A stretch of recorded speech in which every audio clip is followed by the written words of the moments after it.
Salam sejahtera untuk sekalian warga Jemaat GPIB Jemaat Immanuel Semarang dan para simpatisan yang bergabung mengikuti ibadah sektor malam ini secara virtual. Kiranya ibadah kita menuntun pada iman, pengharapan, dan berkat-berkatnya. Kami, keluarga Immanuel Antoni Yuru, mengucapkan selamat beribadah. Mari kita bersatu.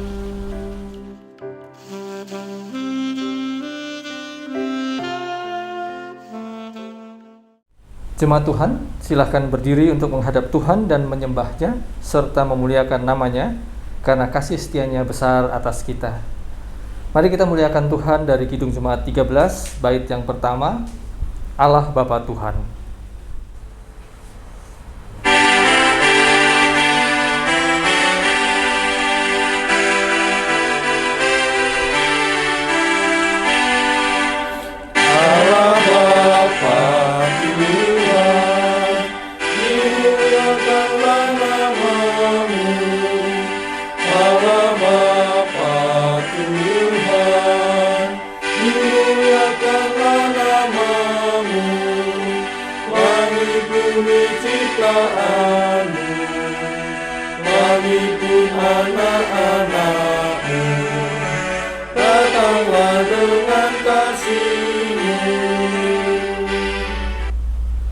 Kita masuk dalam doa pembukaan.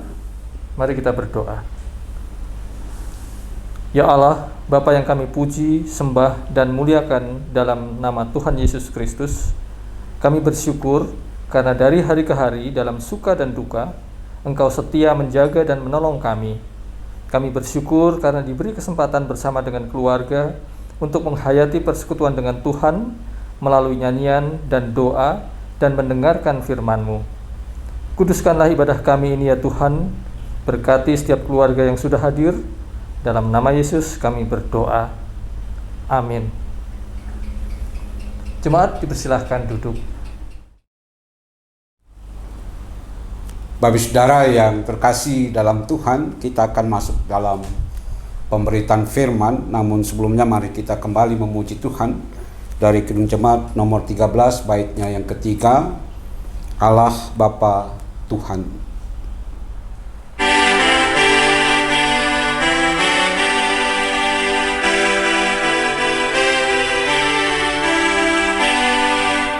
Ya Roh Kudus Tuhan, tolong kami lawan dosa. Ya Roh Kudus Tuhan, tolong kami lawan dosa. Sucikanlah hati kami, berilah hidup yang sejati, tinggallah bersama kami. Sebelum kita membaca dan merenungkan firman Tuhan, mari kita memohon bimbingan Roh Kudus. Mari kita berdoa. Ya Tuhan ya Bapa, kami akan membaca firman-Mu. Biarlah dalam bimbingan Roh Kudus kami dimampukan untuk memahaminya. Bahkan kami juga dimampukan untuk mendengar suara Tuhan. Di dalam Yesus Kristus kami berdoa. Amin.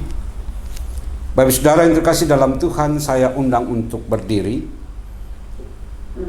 Pembacaan firman Tuhan terambil dari surat Yakobus pasal 2. Ayat 9 sampai ayatnya yang ke-13. Surat Yakobus pasal 2 ayat 9 sampai ayat 13 dibacakan demikian. Tetapi jikalau kamu memandang muka, kamu berbuat dosa, dan oleh hukum itu menjadi nyata bahwa kamu melakukan pelanggaran. Sebab barang siapa menuruti seluruh hukum itu, tetapi mengabaikan satu bagian daripadanya, ia bersalah terhadap seluruhnya. Sebab ia yang mengatakan, jangan berzina, ia mengatakan juga, jangan membunuh. Jadi, Jika kamu tidak berzina, tetapi membunuh, maka kamu menjadi pelanggar hukum juga. Berkatalah dan berlakulah seperti orang-orang yang akan dihakimi oleh hukum yang memerdekakan orang. Sebab penghakiman yang tak berbelas kasihan akan berlaku atas orang yang tidak berbelas kasihan, tetapi belas kasihan akan menang atas penghakiman. Berbahagialah semua orang yang mendengarkan firman Tuhan dan melakukannya. Terpujilah Tuhan Yesus. Bapak Saudara, dipersilakan duduk kembali. Bapak Saudara yang terkasih dalam Tuhan, bicara tentang esensi dari pemikiran Yakobus dalam pembacaan kita pada malam ini, esensinya adalah bagaimana nilai-nilai Kristiani itu dipraktekkan dalam keragaman, kemajemukan, atau dalam pluralitas. Dalam hal ini, hal hukum yang utama yang dikatakan dalam pembacaan kita, kasihilah sesamamu manusia seperti dirimu sendiri. Dan terkait dengan hukum ini, maka salah satu praktek yang perlu diperhatikan adalah jangan memandang muka seperti yang dikatakan dalam ayat 1. Apa yang dimaksud dengan memandang muka? Yang dimaksud dalam pendekatan bahasa Yunaninya, di sana ingin dikatakan adalah sikap pandang bulu atau sikap yang berpihak kepada orang tertentu. Dan berdasarkan hukum itu, hal memandang muka atau berpihak kepada orang tertentu yang ingin dikatakan adalah semata-mata melihatnya dalam konteks status sosial. Yang dimaksud dengan konteks status sosial ini bisa saja orang tertentu itu adalah orang yang punya kedudukan yang tinggi. Orang tertentu itu adalah orang yang dapat dikatakan sebagai orang kaya. Nah, Bapak Saudara yang terkasih dalam Tuhan, sekali lagi berdasarkan hukum utama tadi, maka kalau itu yang dilakukan, maka perilaku seperti itu dianggap melanggar, atau mereka yang melakukannya disebut sebagai pelanggar dari hukum itu. Bapak Saudara yang terkasih dalam Tuhan, bagi mereka yang melanggar hukum itu pasti dia berhadapan dengan konsekuensinya. Misalnya saja orang yang melakukan tindak kriminal atau dia melakukan tindak kejahatan, maka dia akan menghadapi peradilan. Dia akan diadili, dan ketika kejahatannya terbukti, maka dia akan dijatuhi oleh hukuman. Itu konsekuensinya bagi seorang pelanggar hukum. Nah, Bapak Saudara yang terkasih dalam Tuhan, dikatakan bahwa salah satu konsekuensinya dalam, kalau kita bandingkan dengan ayat 10 sampai ayat 11, maka konsekuensinya dia bukan saja dapat dikatakan dikenakan hukum, tetapi hidupnya sendiri itu menjadi sia-sia. Mengapa dikatakan hidupnya menjadi sia-sia? Kalau kita membaca di ayat yang ke-10, di sana dikatakan, sebab barang siapa menuruti seluruh hukum itu tetapi mengabaikan satu bagian daripadanya, ia bersalah terhadap seluruhnya.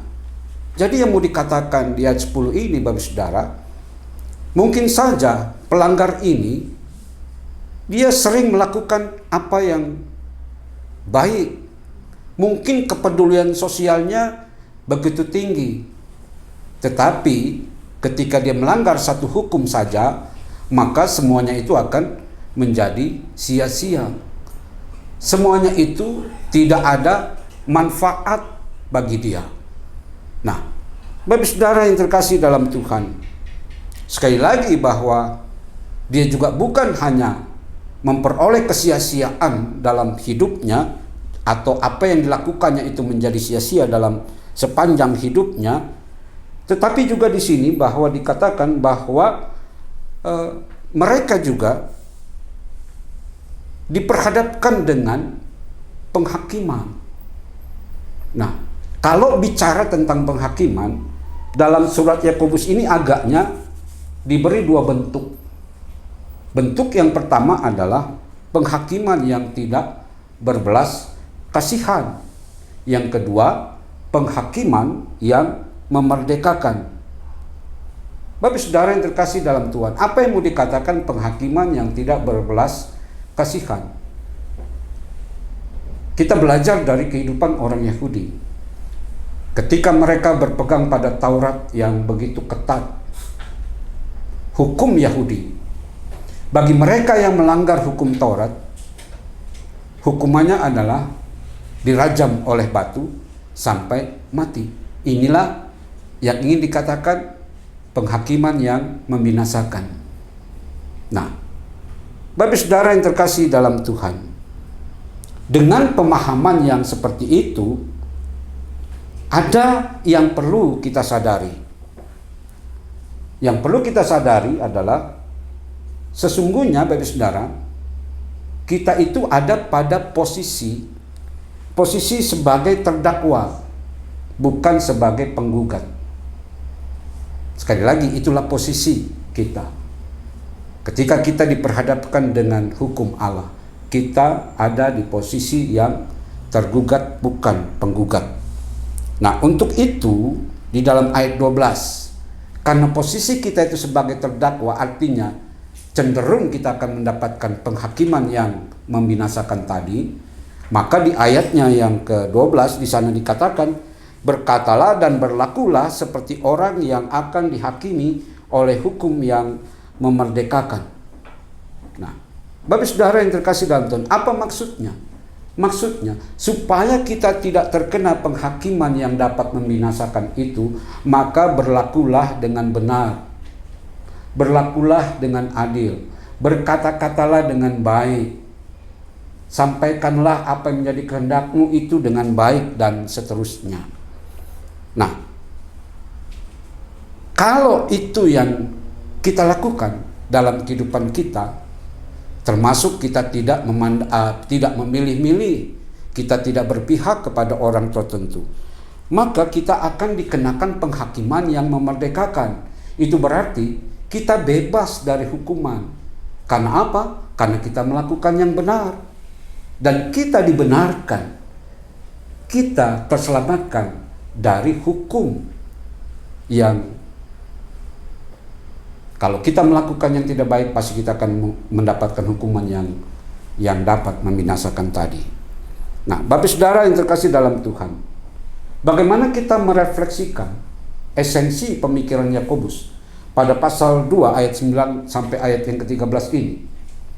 Di dalam kita merefleksikannya, Bapak Ibu Saudara yang terkasih dalam Tuhan, ketika kita bicara tentang keragaman, kepelbagaian, pluralitas di mana kita ada, itu berarti bahwa kita ada di tengah-tengah sebuah lingkungan atau kita ada di tengah-tengah masyarakat. Nah, dalam sistem masyarakat, sistem yang terkecil itu adalah keluarga. Nah, itu sebabnya hal untuk tidak memandang atau berpihak kepada orang-orang tertentu itu dimulai dari rumah tangga atau keluarga. Bagaimana dalam sebuah rumah tangga membangun relasinya. Sehubungan dengan itu, tentu yang mau dibicarakan di sini adalah relasi yang pertama-tama, relasi orang tua terhadap anak. Mungkin kalau anaknya cuma satu, mungkin itu tidak menjadi persoalan. Tapi kalau anaknya 2 sampai 3, di sini bisa menjadi masalah. Karena setiap anak kita punya anak 3, itu punya karakter masing-masing, punya kepribadian masing-masing. Yang satu ada kelebihannya, yang satu ada kekurangannya. Ya begitulah kehidupan anak-anak kita. Tapi bagaimana orang tua harus bersikap adil? Kadangkala ada orang tua yang tidak bersikap adil, hanya mengasihi anak yang tertentu. Mungkin anak ini punya kelebihan, mungkin anak ini pintar, mungkin anak ini punya bakat, punya talenta yang luar biasa. Sementara misalnya kakak atau adiknya biasa-biasa saja, maka ada orang tua lebih sayang dengan anaknya yang punya kelebihan luar biasa itu. Ini tidak boleh. Tidak boleh dalam kehidupan orang tua, dalam relasi orang tua dengan anak. Namanya anak-anak dengan segala kelebihan, dengan segala kekurangannya. Kalau punya 3 anak, punya 5 anak, ya cintailah semuanya. Jangan pilih-pilih. Jangan kamu memandang muka. Yang kedua, Bapak Saudara, dalam kita merefleksikannya, kalau tadi kita bicara dalam rumah tangga dan keluarga, sekarang bicara dalam rumah tangga juga, tetapi terkait dengan lingkungan. Lingkungan itu secara sempit saya ingin katakan, ini dalam hidup bertetangga. Ada yang di depan, ada sebelah kiri, ada sebelah kanan, dan ada yang di belakang. Nah, ketika kita memberikan perhatian kepada tetangga, jangan hanya melulu kepada tetangga yang ada di depan. Harus juga tetangga yang ada di sebelah kiri, sebelah kanan. Hanya di rumah Pak Anton ini sebelah kiri dan kanannya kosong. Di depan ada, tapi di belakang juga saya nggak tahu. Saya belum pernah ke belakang rumah Pak Anton ini. Ada rumah atau tetangga enggak di belakang. Tapi yang ingin dikatakan bahwa ada tetangga di depan, ada di samping kiri, ada di samping kanan, dan ada yang di belakang. Sekali lagi, ketika kita memberi perhatian kepada mereka, maka kita harus memberikan perhatian juga secara adil. Sekali lagi, jangan melulu yang ada di depan, jangan melulu ada yang di sebelah kiri atau kanan dan belakang. Semuanya harus mendapatkan perhatian, jadi bersikap adil, tidak memandang muka. Nah, Bapak Saudara yang terkasih dalam Tuhan, hal-hal kecil yang seperti inilah yang mestinya dipraktekkan dalam kehidupan kita di tengah-tengah pluralitas, di tengah keragaman, kepelbagaian sebagai Kristiani. Dan apa yang saya katakan, Bapak Saudara, bukan sesuatu yang tidak dapat kita lakukan.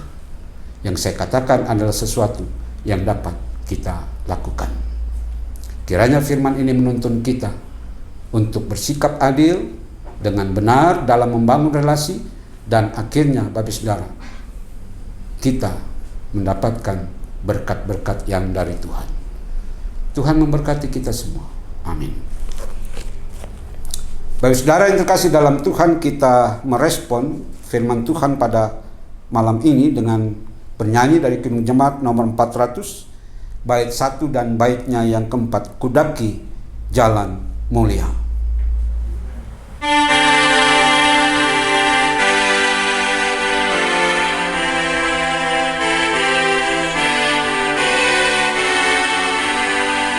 Kudaki jalan mulia, tetaplah aku inilah, ke tempat tinggi dan teduh, Tuhan langkahkan langkahku.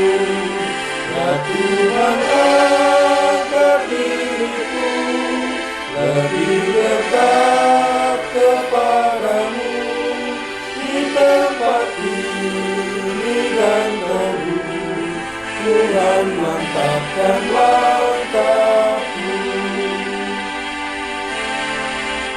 Untuk capai puncak yang paling agung cemerlang, ya Tuhan bimbing diriku makin dekat kepadamu.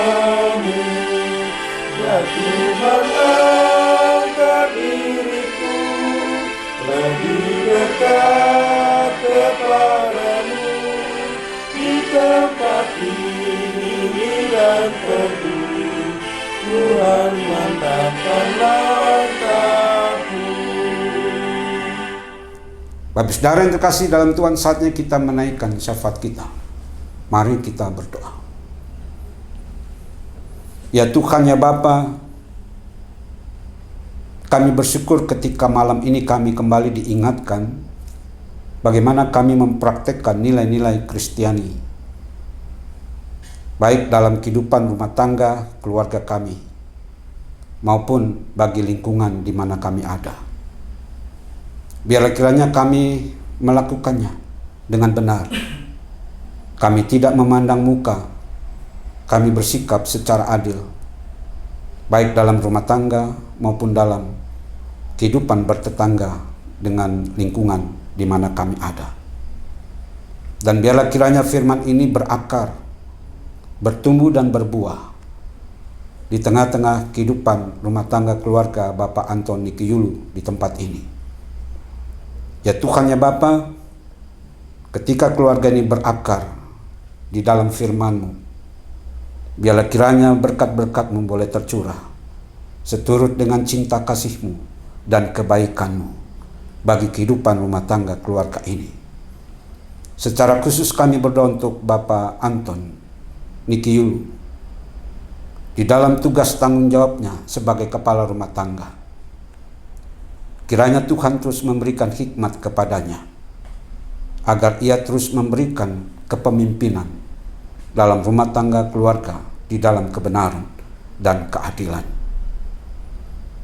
Demikian juga di tengah-tengah pekerjaan dan usaha yang ditekuni pada saat ini. Kiranya di tengah-tengah perjuangannya dalam pekerjaan atau usaha yang ditekuninya, kiranya Tuhan tidak membiarkan Bapak Anton di dalam kelelahan, tapi biarlah upaya yang keras yang dilakukannya itu memberikan atau membuahkan hasil bagi kehidupannya, bahkan bagi kehidupan istri dan anak-anak. Untuk itu ya Tuhan ya Bapa, kiranya Engkau berkenan menopangnya. Demikian juga di tengah-tengah kesibukan pekerjaan dan usaha yang dilakukan, ia juga adalah sebagai pelayan Tuhan di Jemaat Immanuel Semarang ini. Kiranya Tuhan Bapa, Engkau terus memberikan juga hikmat bagi Bapak Anton dalam pelayanannya, sehingga pelayanannya menjadi berkat bagi kehidupan warga jemaat di Immanuel Semarang. Warga jemaat Immanuel Semarang dalam pelayanannya terus bertumbuh dalam iman dan pengharapan kepada Tuhan. Ya Tuhan ya Bapa, kami juga berdoa bagi ibu rumah tangga di tempat ini.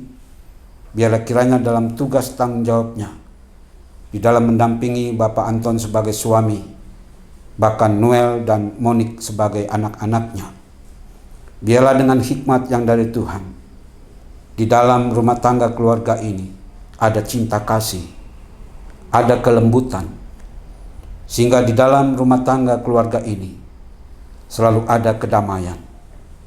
Bahkan biarlah di tengah-tengah tanggung jawabnya yang begitu besar, kiranya Tuhan terus memberikan kekuatan bagi ibu rumah tangga di tempat ini. Kami juga berdoa bagi Monik dan Noel di dalam pertumbuhan perkembangannya, di tengah-tengah, khususnya di tengah-tengah pandemi pada saat ini. Kiranya mereka terlindungi oleh kuasa Tuhan. Bahkan di tengah-tengah pendidikan yang sedang ditempuhnya, kiranya Tuhan terus menambahkan hikmat pengetahuan kepada Monik dan Noel, sehingga mereka kelak mampu meraih cita-cita dan harapan mereka. Bahkan mampukan Noel dan Monik juga menjadi anak-anak yang taat pada orang tua, juga taat kepada Tuhan. Ya Tuhan ya Bapa, kami juga berdoa bagi Uti, orang tua dari Bapak Anton yang juga hadir bersama kami dalam persekutuan di malam ini. Biarlah kiranya juga Tuhan di masa tuanya, kiranya Tuhan terus menopangnya. Biarlah kiranya di masa tuanya dia juga boleh menikmati kehidupannya di dalam sukacita dan penuh kedamaian. Biarlah apa yang menjadi harapan-harapannya, baik bagi kehidupannya, baik kehidupan anak-anak dan cucu-cucunya, kiranya Tuhan yang berkenan menjawabnya. Demikian juga kami berdoa untuk adik kakak dari Bapak Anton, Dani, yang juga bersama dengan kami. Biarlah dalam pergumulannya kiranya juga Tuhan menolongnya. Biarlah apa yang menjadi pengharapan-pengharapannya, biarlah Tuhan juga yang menopangnya. Ya Tuhan ya Bapa, demikian juga bagi keluarga dimanapun berada, baik dari Bapak Anton maupun Ibu, biarlah dimanapun mereka berada, mereka tetap ada dalam pemeliharaan Tuhan juga.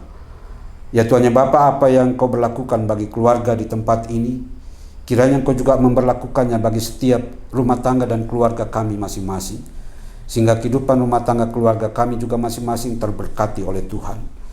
Ya Tuhan ya Bapa, kami juga mau berdoa untuk jemaat-Mu Immanuel Semarang di tengah-tengah tumbuh dan kembangnya, di tengah-tengah menghadapi tantangannya. Biarlah kini Tuhan sajalah yang menopang jemaat Immanuel di dalam menjalankan tugas dan tanggung jawabnya di dalam panggilan dan pengutusan yang dari Tuhan. Ya Tuhan ya Bapa, kami juga berdoa bagi saudara-saudara kami yang sakit dimanapun ia berada, baik di rumah sakit, di rumah-rumah. Kiranya Tuhan juga melawat mereka dan mereka mendapatkan pemulihan kekuatan yang dari Tuhan. Ya Tuhan ya Bapa, inilah syafaat kami di malam ini. Biarlah apa yang tidak terkatakan, tidak terucapkan, Engkau menyempurnakan dan Engkau menggenapinya.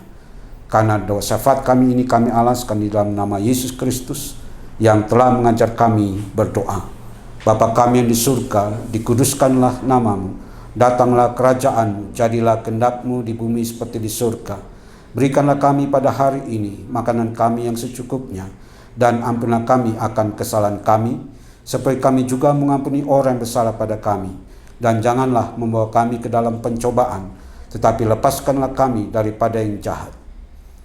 Karena Engkaulah yang empunya kerajaan dan kuasa dan kemuliaan sampai selama-lamanya. Amin.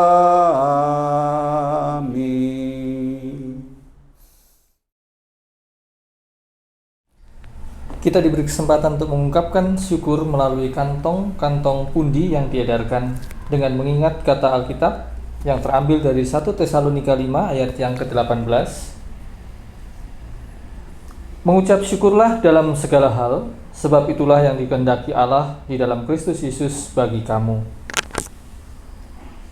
Mari kita menyanyi sambil pundi diedarkan dari Kidung Jemaat 403 ayat 403 bait 1 dan bait yang ketiga. Hujan berkat kan tercurah.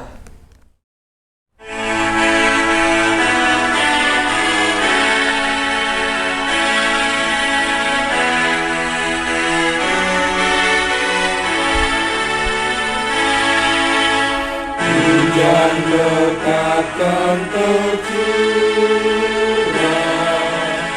itulah janji Tuhan. Hidup sejati serta kan diberi penebus.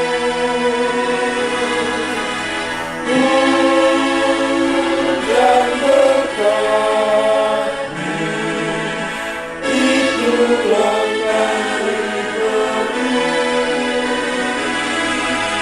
Sudah menetes berkat-Mu, biar tercurah penuh. Hujan berkat kan tercurah, ini kami berseru. Bila dengan limpah ruah ada genap sabda-Mu. Hujan berkat-Mu, itu yang kami perlu. Sudah menetes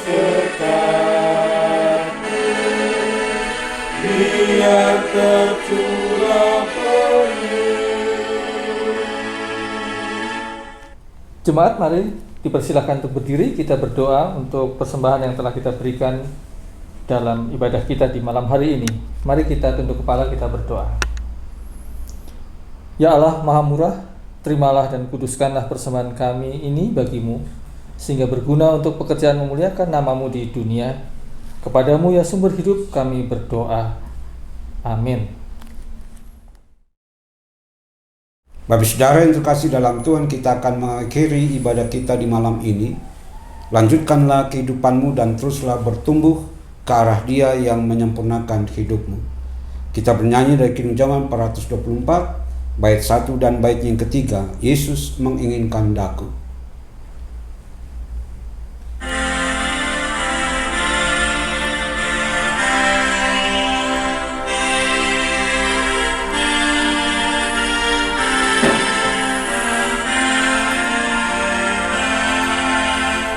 Yesus menginginkan daku bersinar baginya, dimanapun ku berada, ku mengenangkannya. Bersinar,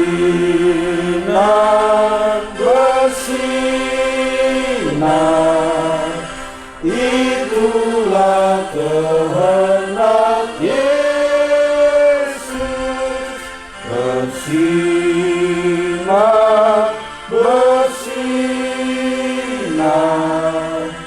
aku bersinar terus.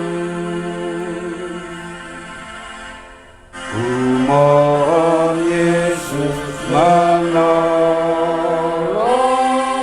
menjaga hatiku, agar bersih dan bersinar meniru Tuhanku. Bersinar,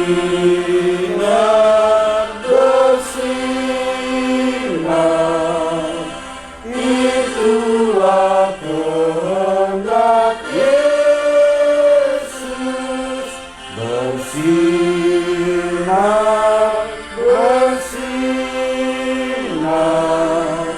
aku bersinar terus. Mari kita bersatu dalam doa. Ya Tuhan, ya Bapa, kami sampai di penghujung ibadah ini. Sebelum kami kembali di dalam aktivitas kami memohon berkat-berkat-Mu. Biarlah kasih karunia dan damai sejahtera-Mu ya Tuhan, di dalam Yesus Kristus, di dalam persekutuan Roh Kudus, kiranya menyertai kehidupan rumah tangga keluarga Bapak Antoni Kiulu, juga menyertai kehidupan setiap rumah tangga keluarga kami sekalian, hari ini kekal selama-lamanya. Amin. Amin. Amin.